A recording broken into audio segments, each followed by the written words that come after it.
Welcome to the Glytamins audio presentation.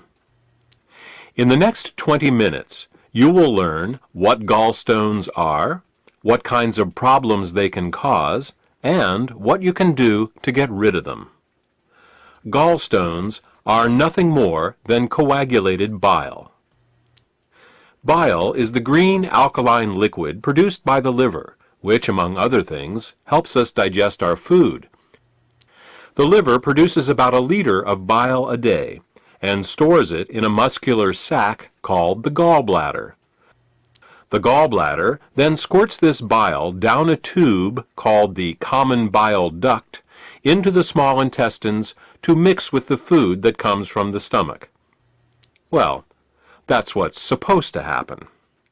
Unfortunately, with nutritional deficiencies and exposure to certain toxins, bile can thicken and form what is known as biliary sludge. When this biliary sludge forms, it makes it very hard for the gallbladder to get the bile into the small intestines. It's like trying to squeeze glue through a straw. It is out of this biliary sludge that gallstones are formed. Gallstones and biliary sludge disrupt the normal flow of bile, causing 3 different types of problems. The first set of problems is related to not getting enough bile into the intestines. The second set of problems occurs when toxins, unable to leave the body through the bile, back up and accumulate in the liver and the bloodstream. The third set of problems occurs when the bile, unable to get into the intestines, backwashes into the pancreas and liver. Let's start with the first set of problems and consider what happens when the bile becomes too thick or full of stones to reach the intestines in required amounts.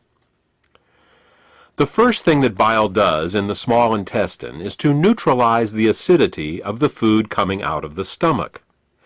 In order to disinfect and digest the food that we eat, the stomach secretes hydrochloric acid. Did you ever wonder why the stomach doesn't digest itself? It's because the stomach has a special mucus layer that protects it from this hydrochloric acid. But the small and large intestine have no such protection. Instead, they rely on bile. Bile is a very alkaline substance, and when it comes into contact with the acidic food from the stomach, the acids are neutralized. If bile can't get into the small intestine in required amounts due to biliary sludge and gallstones, then stomach acids in the food are never fully neutralized. They can cause acid burns along the entire length of the small and large intestines, all 30+ feet of them. We experience this as indigestion, heartburn, ulcers, and all manner of digestive complaints. In essence, we are digesting our own intestines. The next thing that bile does in the intestine is to emulsify the fats and oils in the food that we eat. Emulsification is the process by which fats and oils are made water-soluble. To understand emulsification, think of soap. It's next to impossible to rinse grease off a dish with just plain water. But if you put a drop of soap on the dish, the grease washes right off. That's because soap is an emulsifier. It's what allows fats and oils to mix with water. Bile is the body's natural emulsifier, and it is what allows us to digest the fats and oils we eat. Without this emulsification process, essential fats, oils, and all the fat-soluble vitamins we eat become very difficult to absorb. Without adequate bile in the intestines, a person can end up suffering from malnutrition, regardless of the quality and/or quantity of the food that they eat.